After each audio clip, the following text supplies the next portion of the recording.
Today my name is Dauren Aben. I'm a former colleague of Lida. We used to work together at the Kazakhstan Institute for Strategic Studies. Now I'm a freelancer, independent expert, if you will. So today we'll talk about development of nuclear power in Kazakhstan, pros and cons, prospects for this. I'll try to address as many issues as I can in the limited time I have. So outline for my lecture is as follows. There are several crucial factors that play a role in Kazakhstan's effort to develop nuclear power. So one of the most decisive factors, I would say, is the Soviet nuclear legacy. We'll also talk about Kazakhstan's current nuclear profile, and as a bonus, if you will, we'll talk about fuel bank-related developments. One of the most crucial factors is also cooperation with Russia, because Russia is our major partner in the nuclear field. And we'll talk about pros and cons concerning Kazakhstan and nuclear power. And finally, I'll be happy to answer any questions you have, if I can, of course. When we talk about Soviet nuclear legacy, we should have in mind that Kazakhstan was a site for the Soviet nuclear weapons. The Soviet Union deployed and tested nuclear weapons on our territory. When the Soviet Union collapsed, we inherited the world's fourth largest nuclear arsenal, Ukraine being the third. So you can imagine we had more nuclear weapons than China, France, and Great Britain combined, more than 1,400 warheads. But of course, we couldn't, we were not in the position to keep this arsenal, and we had to disarm. And we also housed one of the world's largest nuclear weapons test sites at Semipalatinsk. Kazakhstan was also the site of uranium mining and processing. We had the N-150 fast neutrons reactor in Shevchenko, former Shevchenko, which is now called Aktau. We also had 4 research reactors here in Alatau near Almaty and in Kurchatov near Semipalatinsk. So just small details about the Semipalatinsk test site. During the almost more than 40 years of its operation, there were 456 nuclear tests, including some atmospheric and underground tests. And why I'm mentioning this, because this Semipalatinsk factor also reflects on the public opinion in Kazakhstan concerning nuclear, all things nuclear, I would say. Ulba metallurgy plant in Uсть-Kamennogorsk, which was founded in 1949, and it was used to produce highly enriched uranium fuel for Soviet submarines, and it is still used in our nuclear industry, producing uranium dioxide pellets for nuclear fuel assemblies. And when we talk about the Soviet nuclear legacy, I can say that Kazakhstan was already a nuclear power, actually, in the Soviet times, because the reactor in Aktau, it operated to produce energy for many purposes, including heating and also for electricity, as well as for industrial scale water desalination.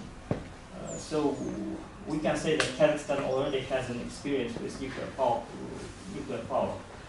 But due to concerns regarding weapons-grade plutonium that this reactor produced, it was permanently shut down in 1999, and it took several years before, and actually it is still continuing activities to remove highly radioactive waste, spent fuel, and so on. And now, turning to Kazakhstan's current present-day nuclear profile, according to different estimates, we have up to 25% of world's uranium reserves. By the end of 2009, the country became the world leader in uranium production.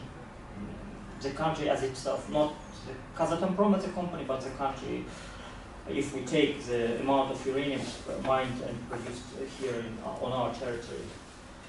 In 2014, we produced almost 23,000 tons of uranium, and we have ambitious plans to develop nuclear power, to host an international nuclear fuel bank, and we also would like to produce higher-end value-added nuclear products to become one of the important players on the world nuclear fuel market. There are also talks about creating a full nuclear cycle in Kazakhstan, but of course, given proliferation concerns, given Iranian experience, I think this ambition cannot be implemented at this time. So this table shows how uranium production grew in Kazakhstan. So as you can see, in 1999 we only produced about 1,300 tons of uranium, but gradually we reached almost 23,000 tons. So this shows you the amount of work which was put into restoring our uranium industry, because after the collapse of the Soviet Union, the industry was also, I would say, destroyed. But due to skillful management, including by former CEO Mukhtar Jakishev and others, the company succeeded in becoming the world's leader in uranium production. So just a few words about nuclear fuel bank. I'm sure you also have questions about what it is about. So originally the idea was proposed by the US Foundation Nuclear Threat Initiative. So the idea behind the fuel bank is that when countries like Iran or other countries which would like to develop nuclear power are cut off market supplies of uranium, of nuclear fuel, they go to this nuclear fuel bank and buy uranium fuel from there. So if there are some political constraints, then they can go to this bank. So this was the idea to discourage countries like Iran or North Korea from developing their own nuclear fuel cycle, from enriching their own uranium fuel. President Nazarbayev announced our intention to house this nuclear fuel bank in April 2009 when Iranian President Ahmadinejad visited Kazakhstan. And according to our proposal, this bank will house up to 60 tons of low-enriched uranium fuel. So it's not like highly enriched or something like this. It's 5% enriched uranium hexafluoride. So it's not fuel assemblies. We are talking about hexafluoride, and it will be stored in sealed steel casks. So it's better to call this bank as low-enriched uranium bank, not nuclear fuel bank. It was planned that the agreement will be signed by 2012. Then the year of this was postponed to the time of the signature was postponed to 13 to 14, and now we expect that the agreement will be signed this year. It still remains to be seen. So why Kazakhstan? Well, some people say because there were no any other proposals on the table, but in favor of Kazakhstan, we can say that there were some other proposals by Germany, by Great Britain, but Kazakhstan was considered as the most appropriate because of its international reputation, our strong nuclear non-proliferation record, because we voluntarily gave up our nuclear weapons, Because of our balanced strategic relations both with the United States and Russia, probably our large Muslim population also played a role, because we can then be shown as some kind of example how countries like Iran, and this could be appealing to countries like Iran, that you see Kazakhstan, a country with a large Muslim population, wants to play by the rules and so on. And of course existing nuclear infrastructure, because Kazakhstan has quite developed uranium industry and we have sites suitable for this. And of the two proposed sites, Kurchatov and Uсть-Kamennogorsk, Ulba in Uсть-Kamennogorsk was selected for the fuel bank. So what it is actually, fuel bank? Many people just don't have an idea what it is, and then they imagine some sort of, I don't know, nuclear waste repository or something like that. But in fact, it's just, here you see the building which was selected for the nuclear fuel bank, and inside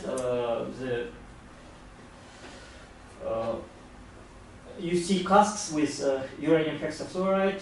This is part of the Uсть-Kamennogorsk uranium mining plant, uranium processing plant, and here they store their own uranium hexafluoride. So they are just going to designate the part of this warehouse to store uranium which will be bought by the International Atomic Energy Agency. So it's nothing fancy, it's just, I would say, uranium warehouse, if you will.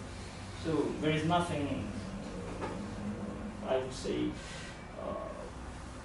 it's the plant in Uсть-Kamennogorsk always dealt with this kind of storage. So it's, I would say, it's just a storage facility. So this is the casks where, type of the cask where the uranium hexafluoride will be stored. So what are the benefits for Kazakhstan? We should say that mostly we will have reputational gains, because Kazakhstan always tries to play active role in global affairs, but I don't see any economic gains, because we will just serve as some sort of mediator between the IAEA and the country which will have an intention to get uranium from the fuel bank. Access to technology, I also doubt this, because there is no new technology involved. So as I said, it's just a storage and nothing else. But on the other hand, we might confront with new threats, including increasing risk of terrorist attacks on such facilities like nuclear fuel bank. So, as I said, in our strive for nuclear power, cooperation with Russia plays a great role. I will not list all these agreements. So we signed quite a few agreements with Russia, but it was not until 2006 when concrete proposals on constructing a nuclear power plant in Kazakhstan were put on the table. So in 2006, 3 joint ventures were established, and one of them, Atomic Stations joint venture, was actually, its main purpose was to develop innovative nuclear reactors of low and medium power. And Russia and Kazakhstan announced ambitious plans to not only construct such reactors in Kazakhstan or Russia, but also to sell such innovative reactors to the world market.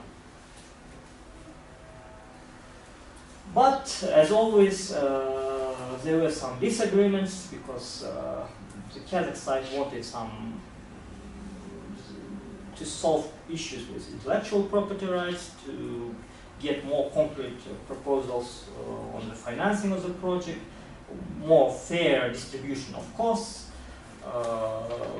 more arguments, more, I would say not arguments, but we wanted the Russian side to give us their proposals on pricing, on technical risk and so on, but so there was disagreements, and we don't know the details, because the governments never actually made them public. But we can say with a certain degree of with some degree of certainty that there were disagreements between the two sides that delayed the project. But as you know, in 2009, Mukhtar Jakishev was ousted from Kazatomprom. He was arrested. Mr. Shkolnik was appointed the head of Kazatomprom. I will not say that this played some crucial role, but it led to some documents later in 2014. Last year, we signed the Memorandum of Understanding on the nuclear power plant construction, and later the two countries signed an intergovernmental agreement on the construction of the nuclear power plant and its operation. So it's envisaged that the power capacity of the future plant will range from 300 to 1200 megawatts. It is still to be decided. And just yesterday, the Russian officials announced that they expect the agreement on the construction, the concrete agreement to be, that will list all the details to be signed in the first half of this year. So July, probably July. So we'll see. Anyway, as I said, there was some disagreements. So you probably seen some videos on YouTube,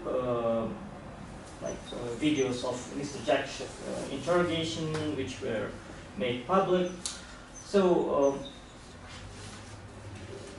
well, we can agree or disagree with Mr. Jakishev, but one fact is certain, that the Russian government gained access to our uranium resources, and we're not blaming Russia, because Russia is pursuing its own interests, and because Russia lacks natural uranium deposits on its territory, and by absorbing the Canadian Uranium One Corporation, the Russian holding IRMZ, it actually gained control over a number of uranium deposits in Kazakhstan, and has become a powerful competitor to Kazatomprom. So Mr. Jakishev was opposed to this deal, and he was saying that if we approve this deal, Kazakhstan will become a mere supplier of raw material to Russia, and so on and so on. But the deal went forward, and now we have what we have. So, turning to the main issue of our presentation, nuclear power plant in Kazakhstan, what are the pros and what are the cons? In January 2013, President Nazarbayev announced his okay to the construction, so we can say that this time marks the political decision, the time when the political decision was made. So if we look at our national energy balance, we can see that in 2013 the power consumption in Kazakhstan was almost 90 billion kilowatts per hour, while production was slightly higher, only by 2 billion. So it was expected at the time that the consumption will increase to 173 billion kilowatts by hour. So you see that we can see some projected shortage of power production. And we also have geographic disparity in Kazakhstan in terms of power production, because mainly power is produced in our northern regions, while main consumers are located in the south. So we have to export energy to our southern and partly to our western regions in order to cover this shortage of energy. Well, there is no shortage, but there is this, due to this geographic disparity, and we don't have effective transmission lines in order to transport energy from north to south. So our northern regions, they export energy to Russia, and we have to import energy from Uzbekistan and so on. So if we look at the structure of power generation in Kazakhstan, we see that coal is responsible for the bulk of power in Kazakhstan. It ranges from 69 to 73% depending on the year. Natural gas and fuel oil also plays a significant role. Hydropower accounts for about 10% of our energy production, and while alternative sources of energy like sun or wind only account for less than 0.5%.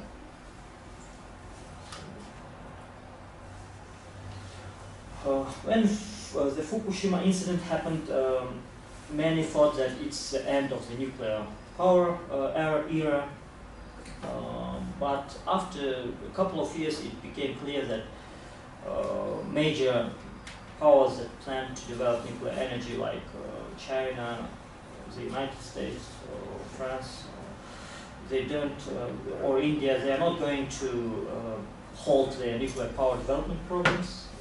And Kazakhstan also was in favor of continuing its nuclear power plant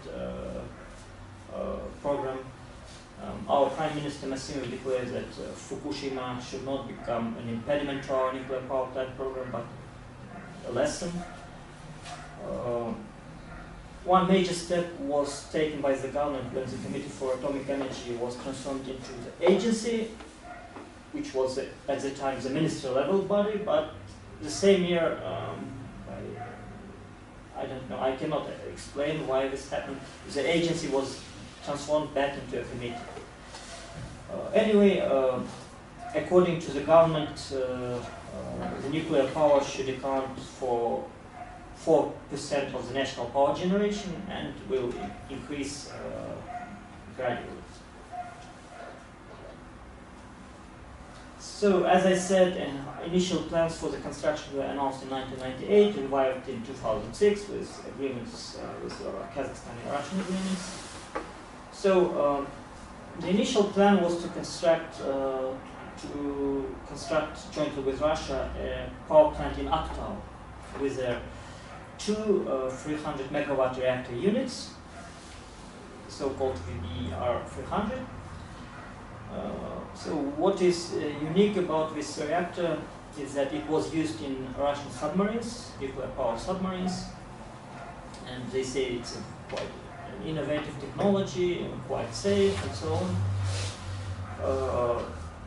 There was also an idea to construct low-capacity nuclear plants in Kazakhstan to provide energy to small towns like Kentau, Karatau, and so on. But the government's major emphasis was put on three possible sites, as I said, Aktau, Balkhash, and Kurchatov.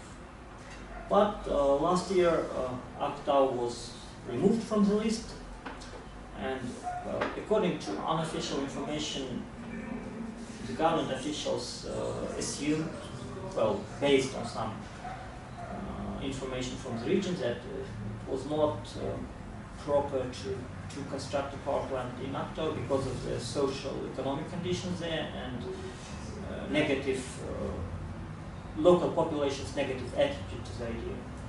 And I think the Zhanaozen factor also played its role. As for providers of the nuclear power plant, in addition to Russia, there were talks about nuclear power plant, about reactors from Westinghouse, from let's say, US-Japanese company, and there were talks about South Korean, Canadian, or Indian reactors. But in any case, the main selection criteria for a reactor will be reactor safety and security, of course. So last year it was announced that Kazakhstan will construct its first power plant in Kurchatov, and Russia will be our main contractor for this project. And the second plant will be constructed near Lake Balkhash. And for this second project, we will organize some sort of competition, and probably Japanese, South Korean, and other companies will participate in this tender, and we will see who will win. But for the first Kurchatov project, Russia has no competitors. And I think it's understandable given the amount of given Russia's role in our nuclear industry, given the level of political and economic relations, especially now that we are in this Eurasian Economic Union. So, what proponents say in favor of developing nuclear power in Kazakhstan? First of all, they say that nuclear power plants will ensure our energy security and independence, and nuclear power plants will lower our dependence on energy imports. It will diversify our energy sources. So instead of relying mostly on coal or natural gas, we will also have some alternative energy source. And of course, coal, in terms of environment pollution, is very bad, I would say. As for hydropower, we are dependent from our neighbors because our rivers mainly come from China or from Uzbekistan, Kyrgyzstan, and other southern neighbors. So hydropower is not an option.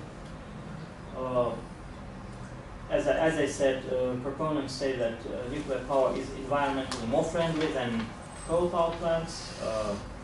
It will provide, it's questionable, of course, cheaper energy for the population, compared, of course, to the coal and other plants. One argument in favor of nuclear power is that it will promote the country's scientific and technological development level. So it's like in Iran's case, a matter of prestige, if you will. And there is also such concept as announced by our president as turning national tragedy into national asset. Tragedy, he was referring to, of course, first of all, to Semipalatinsk. So the idea behind this is that the Kazakhstani people suffered from nuclear tests. Now let's reap benefits from nuclear power. But opponents, they have more to say.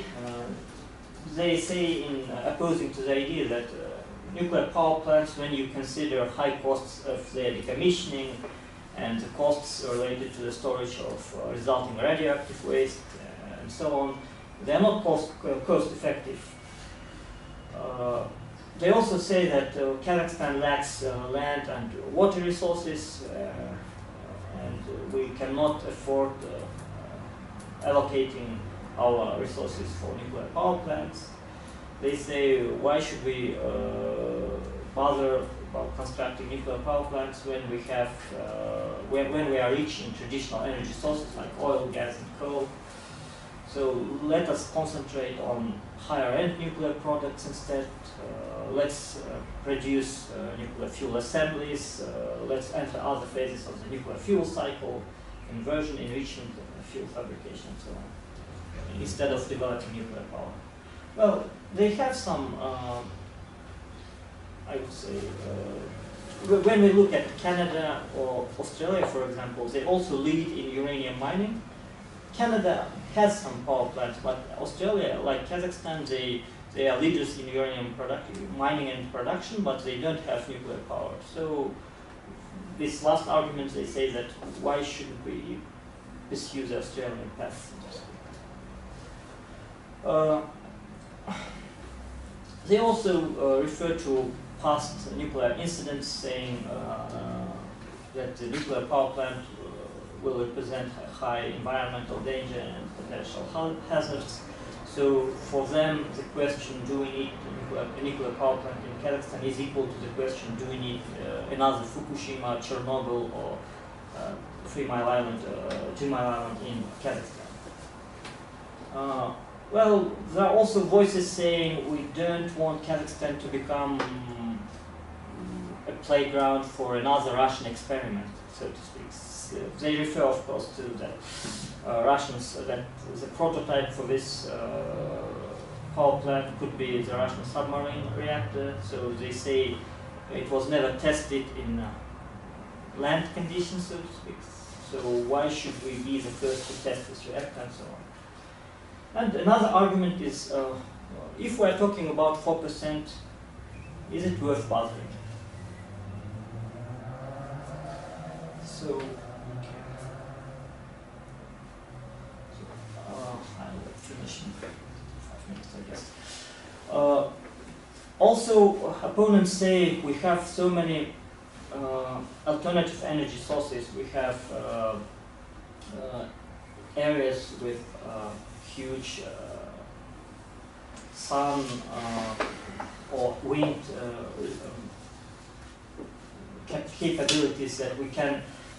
We have a potential to produce more than almost 2 trillion kilowatt per hour per year from wind alone. So let's develop renewable sources and not allocate our scarce resources to nuclear power. And there is also in Kazakhstan we have a high degree of radiophobia, and reportedly 60% of the population are against nuclear power. And as I said, semi-Palatins played a huge role in this, and our people, they traditionally fear all things nuclear. Besides, we have the Chernobyl experience, then Fukushima came. So for our people, they're not well educated about nuclear things, so for them nuclear fuel is the same as nuclear waste.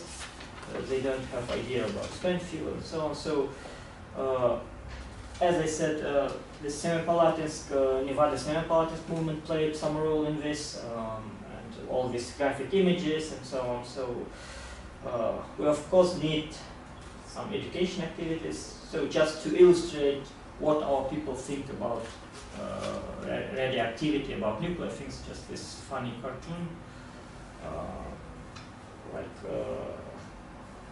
I'm not sure if you understand, but in the 1990s, well, I'm myself originally from the former Semipalatinsk Oblast. So in the 1990s, people, when they saw a person from Semipalatinsk, they would call him like Polygonsky or something like this. So there was some problem, attitude problem. But anyway, we of course, if we are serious about developing nuclear power in Kazakhstan, we have to change the public attitude, the public perception.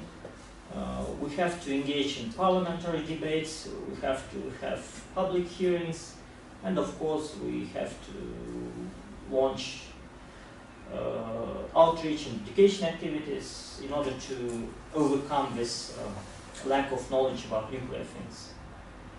Well, I myself, I'm not an opponent or proponent of nuclear power. I'm just an observer, so it was in this capacity that I came here today. So it's not, of course, an overwhelming presentation. I just wanted to share with you some like basic information, I would say. So I myself and the IAEA head will be happy to answer your questions.